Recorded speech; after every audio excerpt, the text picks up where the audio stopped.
welcome back. Mr. Abeysekara, now we were discussing the question of the delimitation committee and the lack of transparency. Now, Professor Houle very clearly said that he is very worried about what exactly about the processes going on there. Now, there was a very useful word that was just mentioned, gerrymandering. Yes. I mean, okay, if it was the case, as Professor Houle said, that the previous lot had demarcated the constituencies or the wards in such a manner for the local government election as to favor themselves. Yes. Now, what is the guarantee? To favor a particular party. Yeah, to favor a particular party. What is the guarantee that the public has that this new committee that has been appointed is not doing the same thing? Because nobody knows what they are doing. If there was gerrymandering earlier, that is altering the boundaries, the composition of the wards in such a way as to favor a certain party, how do we know whether this present committee is not once again gerrymandering the? Yes, of course. We'll have to wait till they submit their report. May I add something to that? Yes, certainly. There is really no guarantee that they are not doing it because the appointments were by the minister. It was not a public process of appointing members. But the chairman of the committee, Asoka Peris, is a former member of the elections department. And our chairman has a lot of confidence in him, and they talk to each other regularly. So that may be the only hope that it's not happening again. Yeah, we'll have to trust the individuals concerned. Yes. And there is nothing else that can be done about Correct. it. There are also people whom I do not trust on that committee. Yeah. Well, that certainly is a frightening prospect. I mean, Mr. Abeysekara, how does this now we'll be making a transition from the proportional representation system into a first past the post Yes. and proportional Yes. representation hybrid system Yes. Yes. of Mixed system. a mixed system. Now, how does the new system work in practice? I mean, how The new system, at the local government level? Local. Firstly, they'll have to demarcate the wards. Yeah. Now, in every local authorities, some members will be elected on the first past the post. I forget the percentage. Is it 30 to 70%? I think. Yeah, I believe, 30%. if I remember correctly. 30%. And the balance on PR. Yeah. So firstly, they'll have to delimit the wards and have elections for you vote for a particular member in that ward, and you have another. I think then for the PR there is a different system. I think on the balance votes they will work out the PR. Yeah. So is it on the? It's supposed to be on the best loser best loser in each of the wards. Yes. Yes. Now, Professor Houle, as a political activist, as a writer, I mean, all that kind of thing, doesn't that worry you to some extent? Because if it is the best loser in each ward who gets in on the second round, that is through the proportional representation system and so on, this is not to say that it's not unreasonable. It looks very reasonable to have the person who got the largest amount of votes after the people who were elected on the first round to be taken in on the proportional representation system. It looks very reasonable. But what happens to the smaller parties in such a situation? The smaller political parties contesting in that particular local government institution. They would also get a proportion of the PR membership, right? Yes, they would get it, but isn't it the case that when you have to get a large number of votes in a particular ward, that such a situation will always favor the main political parties rather than the smaller political parties? Isn't that that's in the first past the post? No, under this system, under this hybrid system. Yes. Now you elect 70% of the representatives Yes. on the first past the post system Yeah. Right. in each ward. Yeah. so that the person who gets the highest number of votes in that ward Gets in. will get elected. Yes. Then after that comes the round where people are selected on the proportional representation system, Yes. the 30%. 30%, yes. Now, in that round, only the best losers in the wards will get elected. But in proportion to the share that the Sure. party got, Oh yes, correct? yes. So the smaller party will always be at a disadvantage, don't you think? maybe compared to what we have now, but Yeah. they still get in. Yeah, there will be some proportionality. There will be some proportion, but maybe not not as proportional as under the present system. Yeah, I think it goes is back to the basic argument about first past the post and proportional representation. The negative about the proportional representation, positive is that smaller parties do well. Yes. The negative is that you contest in a large area rather than under proportional representation, you would contest in a large area where you may be unknown. So how much you spend becomes important. I mean, in a ward, when you contest in a ward, you contest among your neighbors, hopefully, and you don't have to spend so much money. And so you always trade off.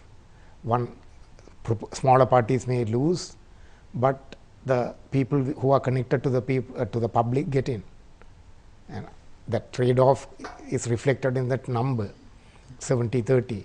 Yeah, that's right. And the powers that be have decided on 70-30 and not 50-50 or whatever. It's not for us to say. Yeah, coming from an activist background, do you think that the benefits of this hybrid system, which would sort of tilt towards the larger parties, is worth the sacrifice in seeing the smaller parties sort of marginalized? They will be marginalized to some extent, won't they? I mean, is that trade-off sort of worth it, finally, when you come to think of it? I would like to see a second house where some of these smaller parties can be accommodated, like in the old Senate. The specific purpose of the Senate was to give places to minorities of all kinds, and that might be a way to go. We are still groping our way around, and I think a return to the first past the post is something that I would like to see, because it avoids many of the problems we now have. Yeah, that's right. I mean, there isn't really, Mr. Abeysekara, is there really a foolproof method of electing somebody? I mean, you find this argument going, I mean. That's true. No, I think the main thing is first past the post, you have someone to represent you in a smaller area, and someone you can sort of connect with and be a sort of point person for you if you have any problems. So in PR you have these big constituencies where there are I don't know who my member of parliament, there are 10 MPs. That's right. We don't know whom we have to. So the virtues of a first past the post is that there are smaller constituencies with an identifiable member of parliament. And then, of course, if first past the post does not cater for proportionality, if the smaller parties don't have any chance of being elected. So that is the virtue of PR, because PR affords some sort of proportionality to all the parties. So, of course, the mixed system, it depends on, I don't think the local 70-30 is the ideal sort of mix. So we have to, I don't know when we are What would be the mix in your view? 50-50, or now I think the German system is about 50-50, equal, this thing may give a better result. Yeah, just for the information of the public, Professor Houle, do you have any opinion on that? On the proportion, whether this 70-30 is reasonable or not?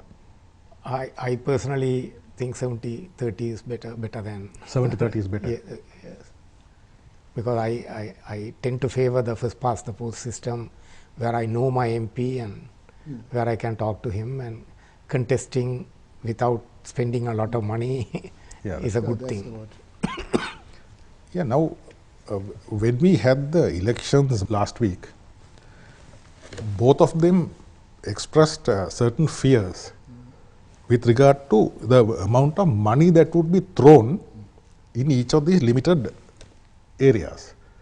Now, even the same problem will arise at the parliamentary level, but it's also present at the local government level. Now, under the previous system, you found a candidate having to contest in the whole Pradesh Sabha area. Then he spends accordingly. You know, he throws his money around in the whole area, and that gets spread out thin. And there's a lot of money that have been thrown around, and over the past 30 or so years, people have come to, when you say an election, there's big spending involved. So now the worry is that when these people are restricted to a ward, they'll throw all that money just in that ward. And then how do you control that situation? I mean, that is a real worry, isn't it? I mean, all parties have big spenders, and it does appear that the big spenders do have a tendency to get elected. Yeah. So how do you get over that problem now when we come to this when we come to this individual first past the post system in the wards? How do we handle that? But they are already in the PR system. You go for the whole, as you say, now you have to spend for the whole Pradesh Sabha area. Now you are restricted to a ward. Yes. And he'll put all that money into that ward. Yeah, but isn't that better than the old system? I don't know. But we should also look at spending limits Limits, yes. and accounts from parties. Yes. Right now, they don't have to provide. No, in fact, can Yes. elaborate on that. Now, about this expenditure, election expenditure. Earlier, when we had the parliamentary order in council, every candidate was required to, give an account of his expenditure at the end of the election, and that was a public document, could be challenged in, if I think that you have spent more than, you could bring an action in court. Yeah. But that whole system was sort of done away with when we introduced PR. Yes. Maybe because under PR you voted for the party and not for the candidate. Yeah. There was a slate of candidates and you voted for the party.